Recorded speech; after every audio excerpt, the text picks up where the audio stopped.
ဆိုအားလုံးမင်္ဂလာပါအခုကျွန်မပြောမယ့်ဥပဒေ3ခုပေါ့နော်ပြင်မှု3ခုတစ်ခုကတော့ electronic ဆက်သွယ်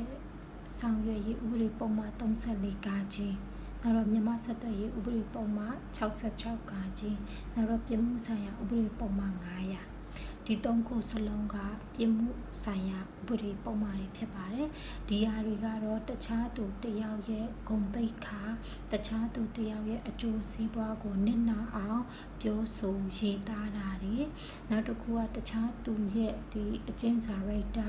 ဆိုဉာဏ်ပညာအရေးအချင်းအလုပ်အကိုင်နဲ့ပတ်သက်တဲ့ကျင့်ဝတ်တွေကိုထိခိုက်အောင်ဓာတ်ရိုက်ဖြစ်စေသွယ်ဝိုက်တဲ့နည်းနဲ့ဖြစ်စေပြောဆိုတာတွေနောက်မကန်စကားတွေပြောဆိုပြီးတော့ဒီအတရေဖြတ်တာတွေဂုဏ်သိက္ခာကျဆင်းအောင်လုပ်တာတွေနောက်ရည်ရွယ်ချက်ရှိပေါ့နော်တိတိလေးနဲ့ပြောဆိုတာတွေဆိုဒီအရာတွေကခုနကတော့ပြောတဲ့ပြစ်မှု3ခုလုံးနဲ့ညီစွမ်းပါတယ်ဒီပြစ်မှု3ခုလုံးနဲ့ညီစွန်းတဲ့ဆိုလို့ရှိရင်အရေးယူဖန်ဆီးထောင်ချခြင်းခံရနိုင်ပါတယ်။ဒါကြောင့်ကျမတို့ကတဦးတယောက်အကြောင်းကို